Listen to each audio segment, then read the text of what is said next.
itu dalam kitab Taurat dan juga Injil. Dan di depan ibu dan juga bapak di sebelah sini ada diorama terbuka pohon silsilah kenabian, di mana pada daun yang berwarna emas bisa kita lihat terdapat nama-nama 25 nabi yang wajib kita ketahui. Nah, di sebelah sini bisa kita lihat juga bahwa ternyata Nabi Muhammad SAW itu nasabnya tersambung ke Nabi Ismail, Nabi Ibrahim, dan tentunya saja kepada Nabi Adam alaihissalam. Kemudian ke sebelah sini, Bapak kita bisa melihat ada panel yang menceritakan tentang masa kecil dan peristiwa kelahiran Nabi Muhammad SAW. Nah, jadi setelah dilahirkan, Nabi Muhammad disusui dan diasuh oleh Ibunda Halimatus Sa'diyah. Nah, pada saat itu, di umur 4 tahun, Nabi Muhammad mengalami peristiwa pembelahan dada dan disucikan hatinya oleh malaikat Jibril. Dan peristiwa itu disaksikan oleh putra dari Ibunda Halimah. Akhirnya karena merasa khawatir, Ibunda Halimah mengembalikan Nabi Muhammad kepada Ibunda Aminah di usia 4 tahun. Namun sayang sekali, baru saja 2 tahun bersama sang ibunda, Nabi Muhammad telah ditinggalkan wafat oleh Ibunda Aminah. Akhirnya Nabi Muhammad diasuh oleh kakeknya. Dan setelah kakeknya wafat, Nabi Muhammad diasuh oleh pamannya yaitu Abu Thalib. Nah, saat bersama Abu Thalib inilah Nabi Muhammad membantu perekonomian pamannya dengan mengembalakan kambing-kambingnya. Nah, bisa kita lihat di sebelah sini. Di usia 8 sampai 12 tahun, Nabi Muhammad menggembala. Kemudian dari usia 12 hingga 39 tahun, Nabi Muhammad berdagang. Nah, dari dua fase inilah, dari fase menggembala dan juga fase berdagang, terbentuk karakter Nabi.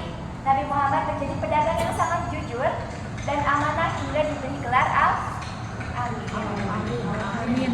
Nabi Muhammad juga menjadi pemuda yang sangat sukses dan bekerja sama dengan salah satu wanita sukses pula yaitu Siti Khadijah. Akhirnya Siti Khadijah karena kepiawaian, karena kejujuran Nabi Muhammad saat berdagang, akhirnya Siti Khadijah jatuh cinta dan mengirimkan pelayannya yaitu Nafisah untuk melamar Nabi Muhammad SAW. Di sebelah sini ada media interaktif yang bisa digunakan oleh Bapak dan Ibu. Barangkali mencoba silahkan. Menceritakan tentang pernikahan dari Nabi Muhammad SAW. Nah, pada saat itu Nabi Muhammad menyetujui lamaran dari Siti Khadijah dan menikahi Siti Khadijah dengan memberikan mahar berupa 20 ekor unta betina dan juga 12,4 ons emas atau jika dirupiahkan sekitar 4 miliar. Nah, Ibu dan juga Bapak, meskipun Nabi Muhammad dan Siti Khadijah adalah pebisnis yang sangat muluk, bisa kita sebut orang yang kaya raya pada saat itu, tetapi kehidupan Nabi Muhammad dan Siti Khadijah itu sangat sederhana. Dan kesederhanaan itu kita lihat dari tempat tidur Rasulullah SAW sebelah sini. Sebelah sini kita bisa lihat kesederhanaannya, bahwa tempat tidur Rasulullah ini hanya dilapisi dengan satu kain saja. Kemudian dari kayu-kayunya juga tidak ada hiasan, gambaran atau ukiran apapun di atasnya. Kemudian di sebelah sini ada rumah Siti Khadijah. Dan di sebelah sini ada peralatan dapur dari Siti Khadijah, yang mana jika orang Arab pada masa itu adalah orang kaya biasanya perabotannya itu terbuat dari emas, terbuat dari perak, tapi tidak dengan Siti Khadijah dan Nabi Muhammad. Perabotannya hanya terbuat dengan tanah yang biasa. Kemudian di sebelah sini Ibu dan juga Bapak, kita bisa melihat ada cikal bakal kota Mekah, di mana pada saat itu kota Mekah hanyalah dataran tandus tidak berpenghuni dan Ka'bah pun hanya berbentuk tumpukan batu saja. Dan harilah Nabi Ibrahim membawa istrinya Siti Hajar dan juga Nabi Ismail, dan terjadilah peristiwa air Zam-Zam. Nah, dari air Zam-Zam inilah mulai muncul kehidupan yang peradaban di kota Mekah. Dan salah satu suku yang meninggali kota Mekah adalah Bani Jurhum. Bani Jurhum ini juga salah satu nenek moyangnya dari Nabi Muhammad SAW. Dan setelah ini kita juga Bapak, kita bisa melihat ada perang Nabian. Jadi dahulu pada masa perang Nabian, Mekah ini menjadi pusat penyembahan berhala. Belum ada orang yang sholat, belum ada orang yang berhaji, tapi menjadi pusat penyembahan berhala. Bisa kita lihat pada ada benda-benda apa yang menghadiri Ka'bah, itu adalah berhala yang disembah oleh orang-orang pada masa perang Nabian. Di sini kita lihat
nganggo sinyal ieu mah.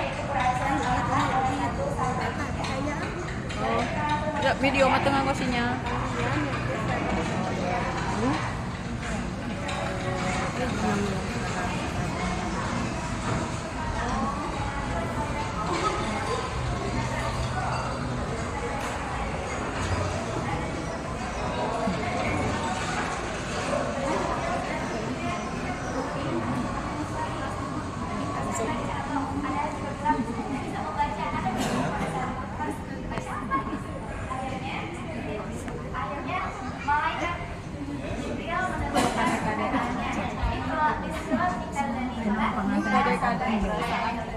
Nah, sebagai informasi dan juga Bapak, bahwa ini yang aslinya yang bertusuk orang saja bisa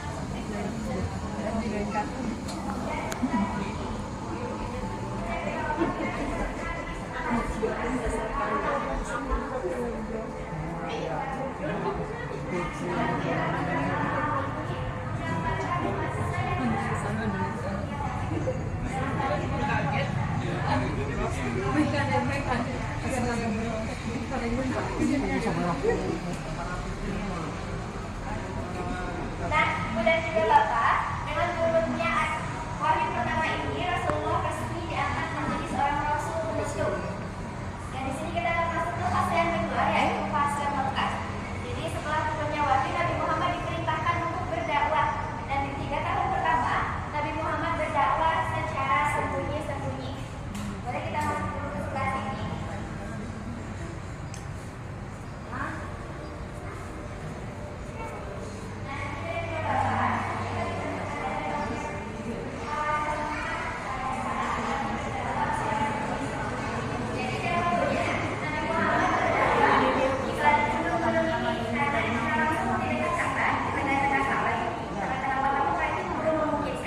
Karena Islam saja masih sangat asing itu bagi kaum Mekah. Akhirnya Nabi Muhammad berdakwah dari rumah ke rumah dan juga di balik lereng-lereng gunung itu. Dan ada 10 sahabat yang pertama kali beriman kepada Nabi Muhammad, yaitu disebut dengan As-Sabiqun al-Awwal. Di sini ada istrinya, Siti Khadijah, ada Abu Bakar, kemudian juga ada Sa'ad bin Abi Waqqas dan sahabat yang lainnya. Nah, Ibu dan juga Bapak, para sahabat yang 10 ini dijamin oleh Allah Subhanahu wa taala akan masuk surga tanpa hisab.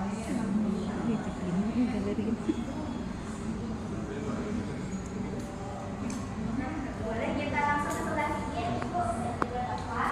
Jadi setelah 3 tahun Nabi Muhammad berdakwah secara sembunyi-sembunyi, akhirnya Nabi Muhammad diperintahkan untuk berdakwah secara terang-terangan melalui wahyunya. Dalam Al-Fatihah ayat 94. Dan pada saat berdakwah secara terang, Nabi Muhammad mendapatkan bantuan dan tekanan dari kaum Quraisy. Pada saat itu Nabi Muhammad bicara sedikit dan dipendek. Pada saat itu, umat muslim oleh para kaum kafir Quraisy itu diancam hingga Nabi Muhammad memerintahkan untuk berpindah atau hijrah ke Habasyah karena kondisinya sangat berbahaya. Nah, kenapa pindahnya harus ke Habasyah? Di sebelah sini ada alasannya. Dan di sebelah sini, salah satunya di Habasyah itu ada seorang raja yang sangat adil, dan jika umat muslim berpindah ke sana, insya Allah akan damai dan juga dilindungi. Sementara para sahabat berpindah ke Habasyah, Nabi Muhammad memilih untuk tetap berada di Mekah dan melanjutkan dakwahnya. Namun pada saat itu Nabi Muhammad mengalami masa yang sangat sulit. Nabi Muhammad ditinggalkan oleh 2 orang yang sangat dicintainya, yaitu yang pertama oleh pamannya Abu Talib. Dan dikabarkan pada saat itu Abu Talib meninggal pada keadaan untuk agama Islam. Karena pada saat itu Nabi Muhammad sedang mengambil Abu Talib untuk meninggalkan syahadat. Namun Abu Talib diganggu oleh Jahal dan Abu Lahab.